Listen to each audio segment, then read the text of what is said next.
In this video today, I'm going to be walking you through how to make these wood blocks that you could use for a nursery or a baby shower. So I'm working with Cricut's premium vinyl today, the permanent in black. And I've got these wood blocks, and all we're going to be doing is applying the vinyl on top of the blocks. So a super great beginner project and just a fun way to jazz up a nursery or to add some decorations to a baby shower. I am using the Cricut Maker today, but you can use this with any machine, the Explorer machines, the Maker, or the Cricut Joy. So let's get started in Design Space. This project is going to be super simple to design because all you need is some text. So I actually downloaded a text online. It's free for personal use. It's called Aleo. I think I'm saying that right, A-L-E-O. So I'll leave a link below on our blog post. You can download it from this website. That's where I got it from. So I downloaded it to my computer and then used it in Design Space. So once you download a font to your computer, it automatically will upload for you to use in Design Space if you didn't know, which is really nice. If you want to use that font, that is the one that I use. But to add text, all you do is click on text, type in your words, and then from here you can click on font. And then as you can see up top, you can search through all of the fonts, just the fonts that you have on your computer, which is under System, or Cricut Fonts. So you can toggle through those, but like I said, I used a font called Aleo.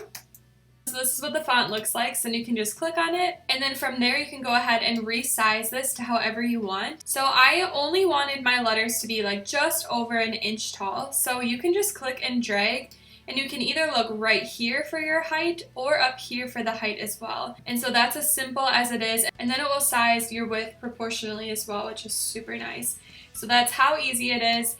You can customize this, which is super cool. I did a couple different sayings. You can do whatever you want. If you want to look for images, you can go over here and search for specific images. So the cool part about this project is you can customize it to whatever you need. So that's as simple as it is to design it. And then we're gonna just double check our machine selection, that we're using the Cricut Maker, but like I mentioned earlier, any machine will work for this project.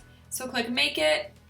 Our map preview screen looks great, so we'll just hit continue. And then it's gonna connect to the Maker over Bluetooth, or you can use the USB cord. And then we'll just choose Premium Vinyl. I have it saved as a favorite. And now we are ready to get this loaded into the machine and get cutting. So the first thing I'm going to do is just get this cut to size using a paper trimmer, which I love using to cut vinyl, iron-on paper, fusible ink. It's really nice. So we'll get that cut and then we'll get applied on the mat. But I did want to say you can use removable vinyl as well. So if you didn't know, the permanent Cricut vinyl is a glossy finish and the removable vinyl is a more matte finish. I'm just using this because it's what I have on hand. I think in this case you can be fine using either one.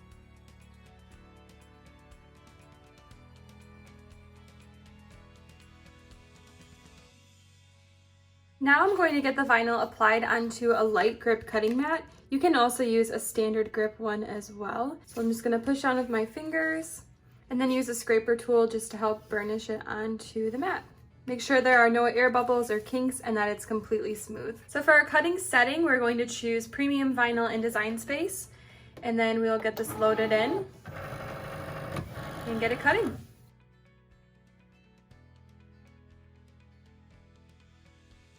So now that it's all finished, we're going to remove it from the mat. To remove the vinyl, I like to flip the mat over and bend it back while I hold the vinyl straight.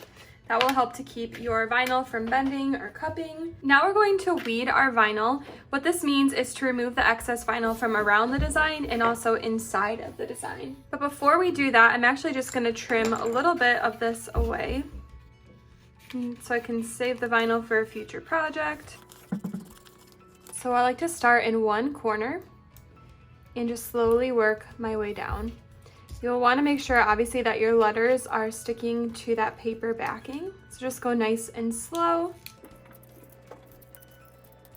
And now we'll remove the vinyl from the inside of the letters as well. So I'm using a weeder tool, which I would recommend having 1 or 12 of them on hand because they are so helpful.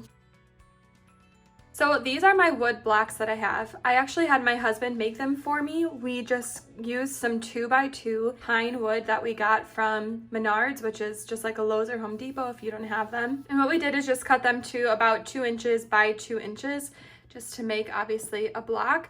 And then we sanded them down with 120 sandpaper to make them smooth because the wood was a little rough. So that was by far the most inexpensive way to go with this project, is to make it your own, but you'll obviously need to have like a chop saw, some sandpaper. So if you don't have the ability to do that, you can find blank wood blocks like on Amazon or on the internet. So just check for that. But from here, this is going to be super simple to apply our vinyl onto the wood. You can use transfer tape if you want to get it like super perfect, but since it's so simple, all I'm going to do is just remove the letters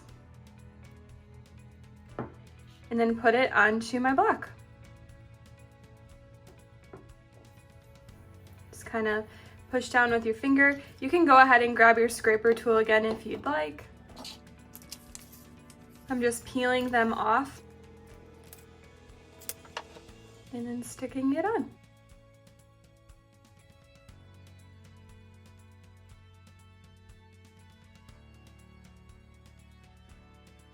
All right, so we're all finished. That is how easy it is to just apply vinyl onto these wood blocks. So since the design was really simple and it was just some letters and just one letter on a block, I didn't really need transfer tape because I could handle it without it. If you're looking to get started with vinyl, I would highly recommend doing something just really simple like this, where you can just kind of play with it and literally just apply basically a sticker onto the wood. So that's how simple it is. If you have any other questions, we'd love to help. So let us know in the comments below. But other than that, thank you so much for watching our video.